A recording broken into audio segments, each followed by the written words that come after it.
মা মিন মাউলুদিন ইল্লা ইউলাদু আলাল ফিতরাহ ফাআবাওয়াহু ইউহাব্বিদানিহি আও ইউনাসসিরানিহি আও ইউমাজ্জিসানি ইলা আখিরিল হাদিস। এই ওর কারণে এখন কিন্তু আমি অন্য দিকে যাইতেছি। আল্লাহর রাসূল বলেন, সব সন্তান দুনিয়াতে ঈমানের আলো নিয়ে জন্ম নেয়, মা বাপ সন্তানগুলো খারাপ বানায়। মা বাবা সন্তানকে অগ্নি পূজারী বানায়, মূর্তি পূজারী বানায়, গায়রুল্লাহর গোলাম বানায়, পুতুল কিনা বাসায় নেয়। কই আমগো হুজুরেরা পুতুল কিনছেনি? তা তোমার কপালে কার বরদোয়া লাগছে তুমি পুতুল কিনছো? আমাদের বাচ্চাগুলো কান্না করে, কই আমরা তো পুতুল দেই নাই। এজন্যই রাসূল বলছেন, মা বাবার কারণে সন্তান অনেক ক্ষেত্রে চরিত্র তার দরজা থেকে বিমুখ হয়ে যায়। আল্লাহর কোরআন সূরা আহজাবের ৬৭ নম্বর আয়াত, হাসরের দিন অনেক সন্তানেরা মা বাবার বিরুদ্ধে মামলা করবে আল্লাহর আদালতে। রব্বানা ইন্না আতা'না সাদাতানা ওয়া কুবারানা ফাআদাল্লুনাস সাবিলা রব্বানা আতিহিম যি'ফাইনি মিনাল আযাব ওয়ালআনহুম লা'নান কাবীরা। এই আয়াতে আল্লাহ বলছেন, সন্তান মা বাবার বিরুদ্ধে আল্লাহর কাছে আরজি পেশ করবে, মা বাবা আমাকে গুনাহগার বানাইছে, বেনামাজি বানাইছে।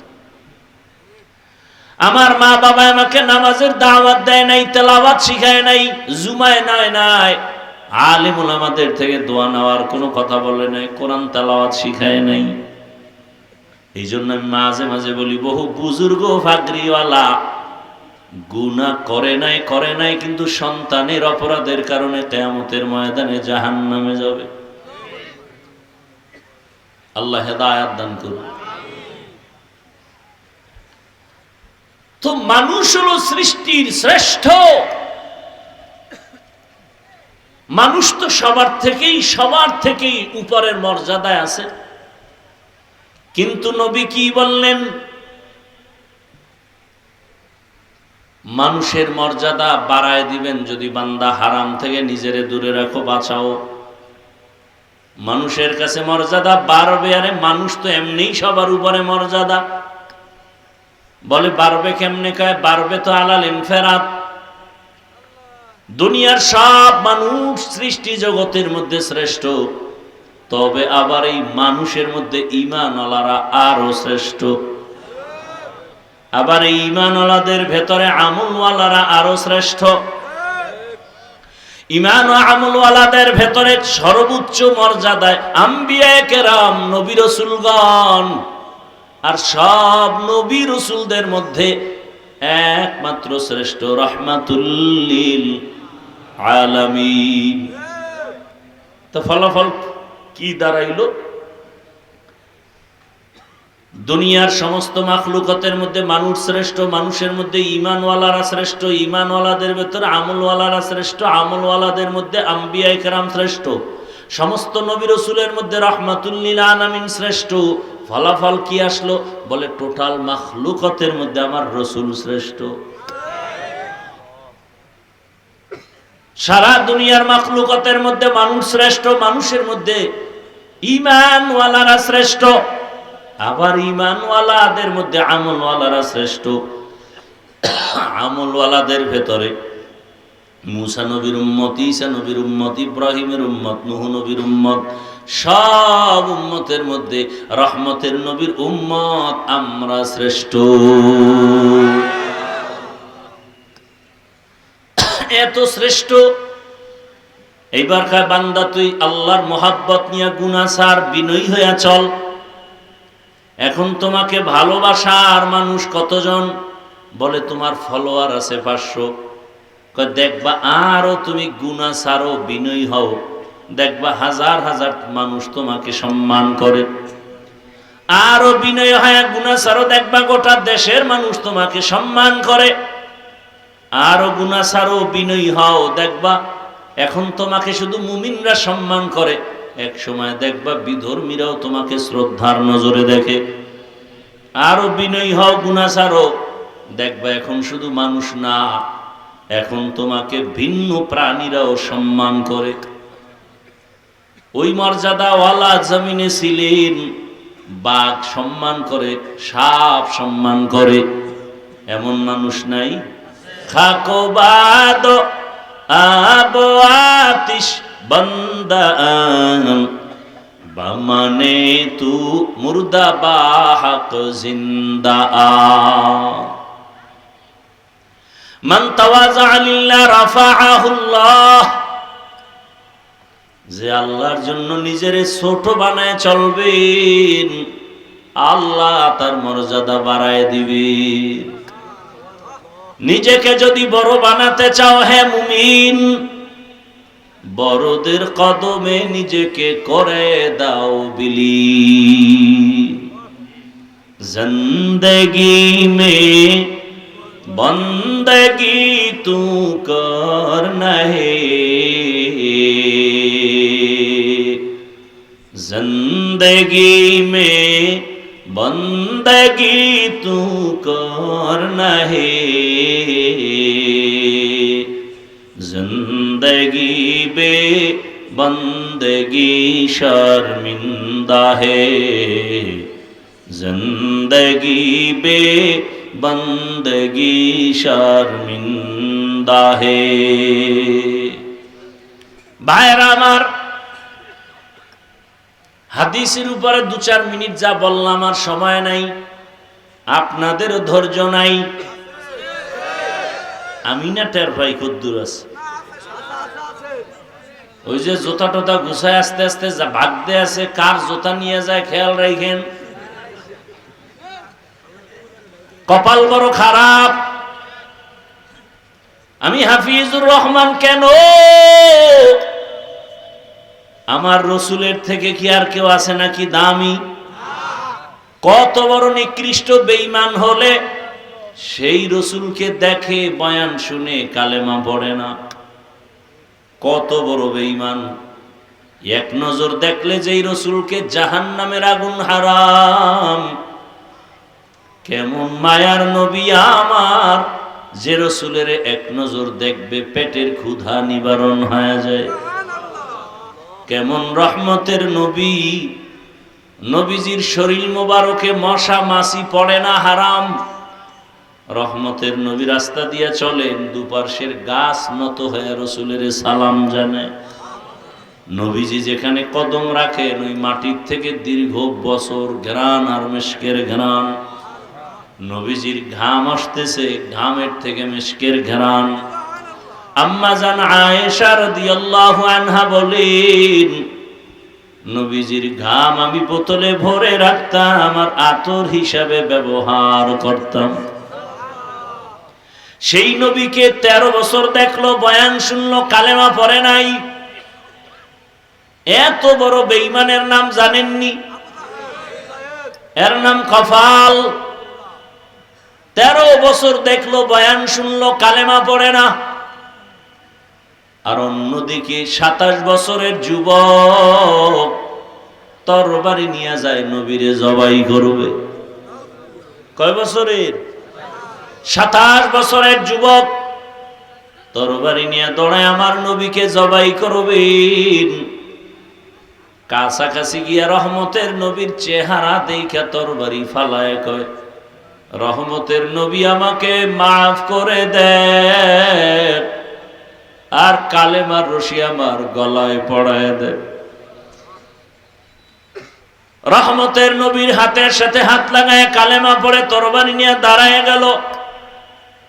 হাতিমে কাবায় চিৎকার দিয়া কয়, রে মক্কার বেঈমানেরা আয়, রহমতের নবীর বিরুদ্ধে কথা বলবি?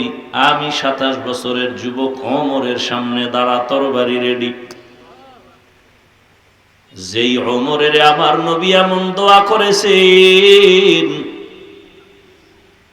আজও ওমরের নামটা শুনলে কেমন যেন শরীরের মধ্যে একটু গরম আসে, ভয় ভয় আসে।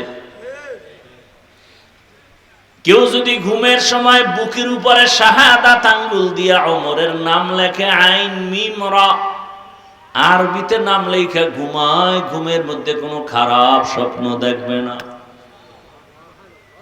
কে সে ওমর? সমস্ত নবীরা আমার আল্লাহর বন্ধু, রসুল আমার আল্লাহর বন্ধু।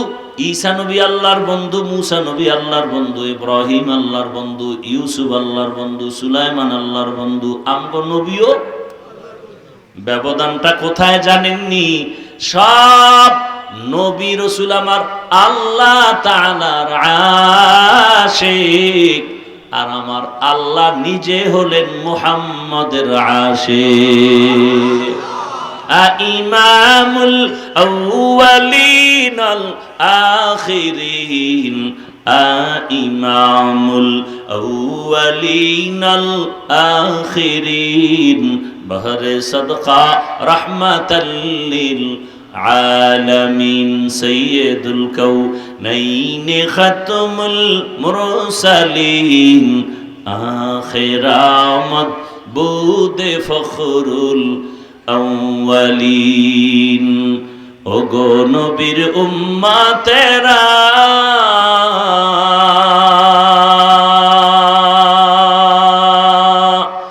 হয়ে আজি দিশাহারা, কোরআন হাদিসের চলো যখন যাহা চায় মনে, নবী বিনে কে তরবে পুলসিরাত মিজানে, নবী বিনে কে তরবে পুলসিরাত মিজানে। উম্মতের কান্ডারি নবী,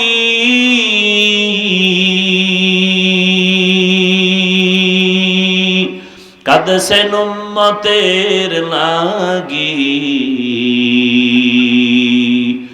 এখনো কাঁদেন নবীজি শুয়ে মদিনার পানে,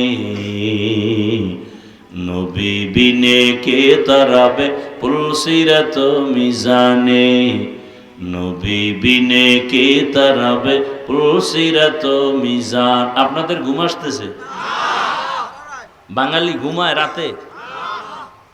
আমার জানা মতে কোন বাঙালি রাতে সারা রাত মোবাইলের হক আদায় করে। এক সূরায় কয় কিয়ামতে কি নিয়ে দাঁড়ানো, অন্তত এটা যদি বলতে পারি যে আল্লাহ কোনোটা পারি নাই, মোবাইলের হক আদায় করছে।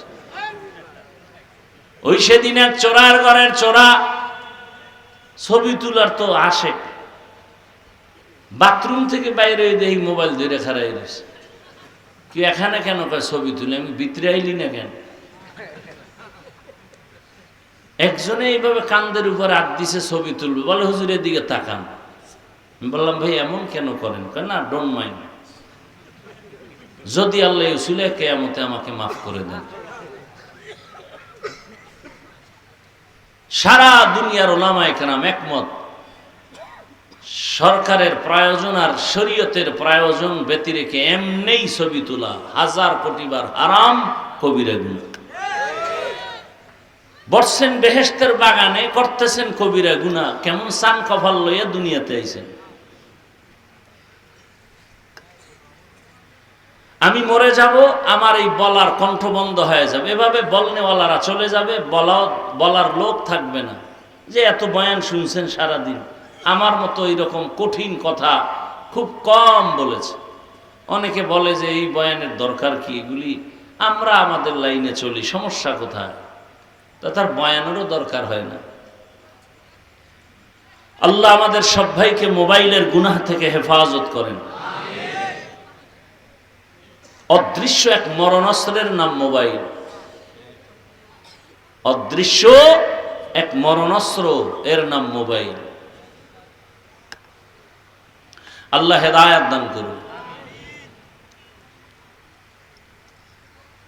তো রহমতের নবীকে দেখলো, কালেমা পড়লো না, এর নামও কফাল। আর জবাই করতে গিয়েও কালেমা পড়লো, এর নামও কফাল।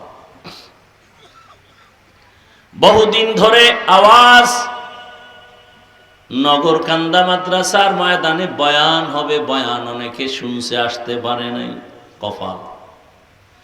আর একদল আসছে কিন্তু বেহেশতের প্যান্ডেলে ঢুকতে পারে নাই। এরা বাজারে দোকানে ঘুরে ঘুরে আড্ডা দেয় আর তাজা তাজা কবিরা গুনাহ করে। আর একদল প্যান্ডেলে ঢুকছেন কিন্তু কলবের দরজা বন্ধ রাখছে, মোবাইল সামনে রেখে।